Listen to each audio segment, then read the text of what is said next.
με βάση των οποίων τα αποθεματικά των ταμείων έχουν καταλυστευθεί,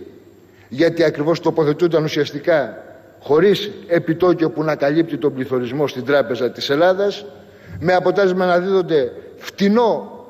χρήμα, ζεστό χρήμα στο μεγάλο κεφάλαιο με τις πολιτικές όλων των κυβερνήσεων που μεσολάβησαν από το 50 και μετέπειτα. Υπολογίζεται ότι με αυτόν τον τρόπο έχουν κλαπεί από τα ασφαλιστικά ταμεία και από τα αποθεματικά τους πάνω από 80 δισεκατομμύρια ευρώ. Είχαμε μετά τον νόμο 2076 του 92, τον νόμο Σιούφα, με τον οποίο επιτρέπεται το 20% των αποθεματικών των ασφαλιστικών ταμείων να τοποθετείται σε μετοχές. Αυτό το ποσοστό 20% η κυβέρνηση του Πασόκ με τον νόμο 2676 το διεύρυνε στο 23%, με αποτέλεσμα την περίοδο του χρηματιστηρίου 99-2002 οι απώλειες καταγεγραμμένες των ασφαλιστικών ταμείων να ανέρχονται στα 3,5 δισεκατομμύρια ευρώ. Και μόνο από το άθλιο καθεστώς των stage, των οποίων και Νέα Δημοκρατία και Πασόκ εφάρμοσαν, έχουν χαθεί από τα ασφαλιστικά ταμεία με βάση μέτριους υπολογισμούς πάνω από 1,5 δισεκατομμύριο ευρώ. Τη στιγμή που οι άμεσες οφειλές κράτους και εργοδοτών στα ασφαλιστικά ταμεία ανέρχονται συσσωρευμένα στα 14 δισεκατομμύρια ευρώ. Τη στιγμή που οι κυβερνήσεις και της Νέας Δημοκρατίας και οι σημερινοί επιτρέπουν την εισφοροδιαφυγή, η οποία σε ετήσια βάση ανέρχεται σε περίπου 9 δισεκατομμύρια ευρώ. Έτσι λοιπόν υπάρχουν πάρα πολλά παραδείγματα και στοιχεία για να αποδείξουμε ότι τα χρήματα των ασφαλιστικών ταμείων υπήρχαν και υπάρχουν, όμως αυτά καταλυστεύθηκαν και βεβαίως αποκαλύπτεται περίτρανα ποιος ευθύνεται για τα ελλείμματα των ασφαλιστικών ταμείων, ποιος ευεργετήθηκε από αυτήν την πολιτική της ληστείας των ασφαλιστικών ταμείων, που δεν ήταν τίποτα άλλο παρά το μεγάλο κεφάλαιο, το χρηματοπιστωτικό σύστημα και βεβαίως οι κυβερνήσεις που το υπηρετούν. Στα πλαίσια αυτά άλλωστε δεν εντάσσονται και οι ρυθμίσεις για την πάγια ρύθμιση χρεών, οι αλλεπάλληλες ρυθμίσεις που καθιερώνουν και νομιμοποιούν το χάρισμα δισεκατομμυρίων ευρώ σε επιχειρηματίες που εισφοροδιαφεύγουν, στερώντας από τα ταμεία δισεκατομμύρια ευρώ που τα φορτώνονται στη συνέχεια με αφορμή αυτό οι εργαζόμενοι στις πλάτες μέσα από την επίθεση στα ασφαλιστικά τους δικαιώματα. Η ληστεία λοιπόν των ασφαλιστικών ταμείων δεν ξεκίνησε με τα νέα προϊόντα υψηλού ρίσκου και τα δομημένα ομόλογα, τα οποία πράγματι χρησιμοποίησε η κυβέρνηση της Νέας Δημοκρατίας για να μειώσει το κόστος δανεισμού, σε βάρος όμως των ασφαλιστικών ταμείων και των εργαζόμενων. Οι πραγματικοί ληστές, οι μεγάλες τράπεζες, το αστικό κράτος, οι ιδιώτες επενδυτές και οι διάφοροι χρηματιστές μεσάζοντες θα κερδοσκοπούν έτσι και αλλιώς με τον ένα ή με τον άλλο τρόπο, όσο διατηρείται αυτό το συγκεκριμένο πλαίσιο, το συγκεκριμένο σύστημα. Οι απώλειες των ασφαλιστικών ταμείων από την αγοραπολισία των ομολόγων, ακόμη και αυτών των σταθερών ομολόγων, έχουν ακόμη και σήμερα απώλειες μέσα από αυτή τη διαδικασία, και αυτό αποτελεί ένα χαρακτηριστικό παράδειγμα ότι στις δοσμένες συνθήκες δεν μπορούν να διασφαλιστούν τα αποθεματικά των ταμείων. Όπως επίσης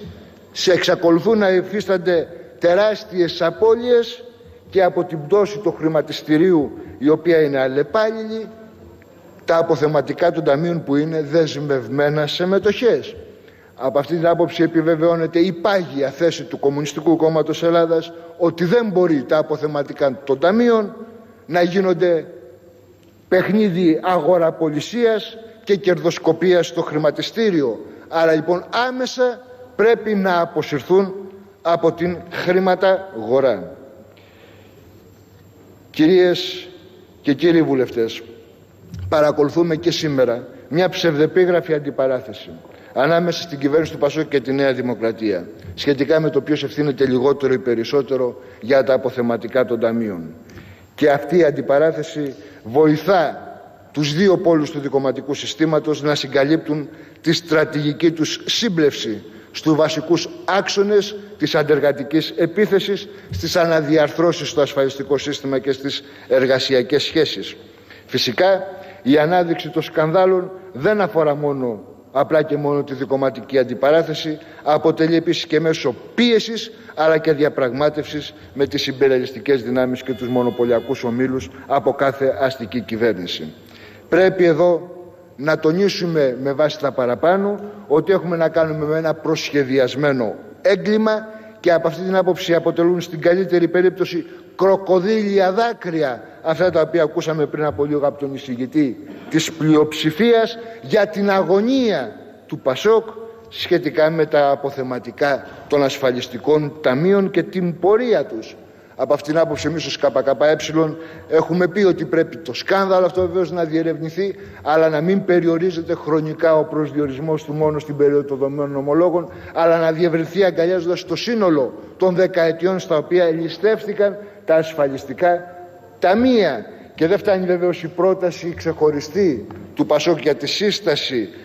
Εξεταστικής Επιτροπής για την υπόθεση του χρηματιστηρίου να εμπεριέχει και το συγκεκριμένο ζήτημα, αλλά χρειάζεται πάνω απ' όλα, πέρα από την εξέταση, αυτό το οποίο μας διαφοροποιεί ως κόμμα και το οποίο τολμήσαμε και το φέραμε ως πρόταση νόμου στη Βουλή και βεβαίως καταψηφίστηκε και από τη Νέα Δημοκρατία και από το ΠΑΣΟΚ και από το Λαϊκό Ορθόδοξο Συναγερμό πολύ πρόσφατα, ήταν για την ανάγκη επιστροφής όλων των απολειών των ασφαλιστικών ταμείων από το 50 μέχρι σήμερα, την κατάργηση κάθε διάταξης που επιτρέπει το τζογάρισμα των αποθεματικών σε μετοχές και σε άλλα χρηματοοικονομικά προϊόντα, την αξιοποίηση των αποθεματικών των ταμείων με τοποθέτησή τους μόνο σε τίτλους του δημοσίου, με εγγυημένη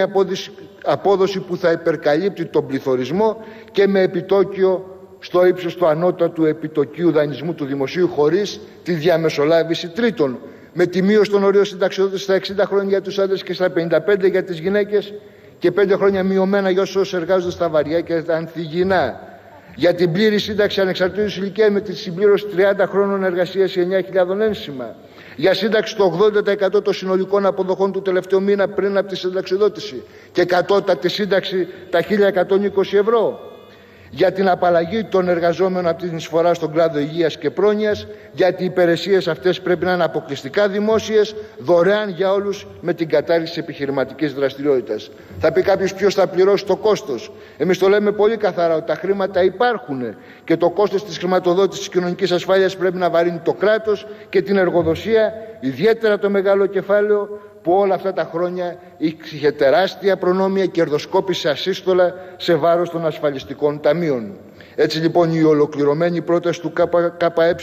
για αποκλειστικά δημόσια καθολική ασφάλιση την προβάλλει σήμερα το Κομμουνιστικό Κόμμα Ελλάδας αγωνιστικά. Στέκεται στον αντίποδα των σημερινών εξελίξεων στο ασφαλιστικό και της πολιτικής της Ευρωπαϊκής Ένωσης, του κεφαλαίου αλλά και του μνημονίου της Τρόικας με την ελληνική κυβέρνηση, βάζει φραγμό στη ληστεία των αποθεματικών των ασφαλιστικών ταμείων και απαιτεί να επιστραφούν στα ταμεία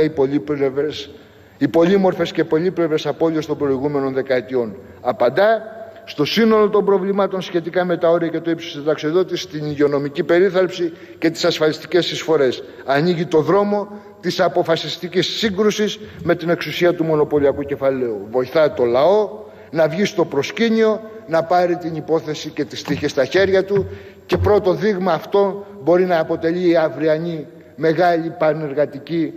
απεργία του Πανεργατικού Αγωνιστικού Μετώπου. Ευχαριστούμε τον κύριο Καραθανασόπουλο.